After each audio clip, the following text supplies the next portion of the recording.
But before we get started with the entire course, let's take a look at what a team actually could accomplish at the end of this process.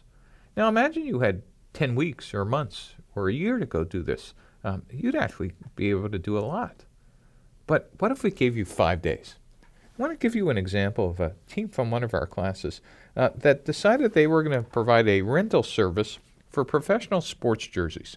And in 5 days, they personally got out of the building and spoke to 169 customers and had 190 people come to their website and actually sold 2 things during the class.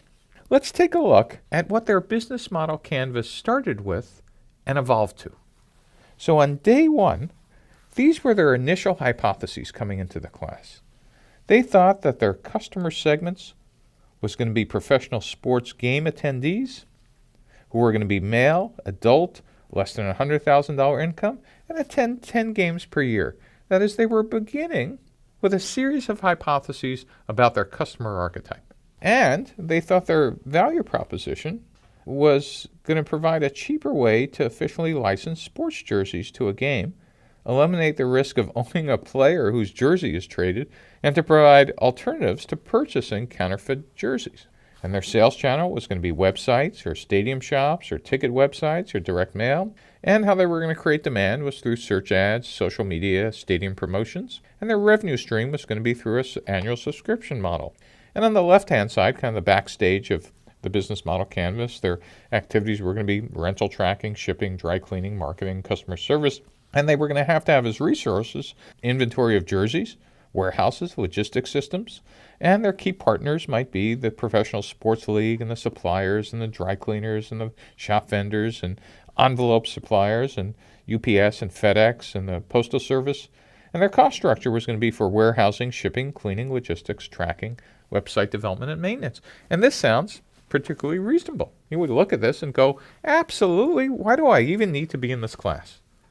But they got out of the building and spoke to 60 people by going to Yankee Stadium and actually meeting a bunch of customers on the first day.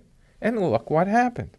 They realized that actually women wore sports jerseys as well, and there was no way you could have convinced them of that until they stood in front of the customers at Yankee Stadium and said, hey, it's a 50-50 split. And that it was actually young adults, 18 to 30, and they actually were casual sports fans.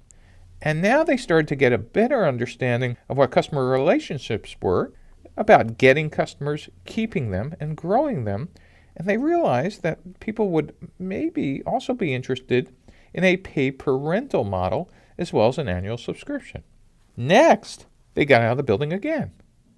And now they started expanding who their customer segment was, and they actually split the segment into 2. They realized there were 2 different archetypes.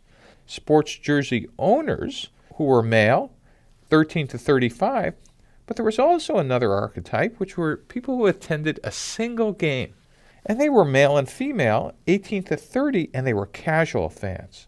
And so now they actually were able to take their revenue stream and match it to their archetype. So for sports jersey owners, an annual subscription made sense. But for single game attendees, pay-per-rental made sense. And their value prop differed for, again, those 2 different archetypes. As you'll see later, what we need is every time we have a unique archetype, we need at minimum a matching value proposition and a matching revenue model for each archetype. The 4th day, they learned some more things. Most importantly, they learned how much would some of those sports jersey owners actually pay in an annual subscription. They actually started asking some serious solid numbers, and the answer they got back was $200. And they also understood that social media would be a big component in customer acquisition. The next day, they learned some more. They actually learned that another alternative for sports jersey owners would be a monthly subscription and also a one-time rental.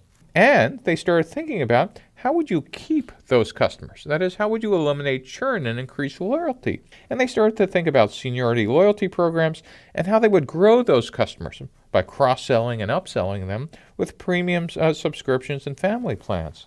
So you could see after 5 days, just 5 days, after talking to 160 customers, you could see how the business model evolved dramatically from something that looked like this on day 1 to something that looked like this on day 5.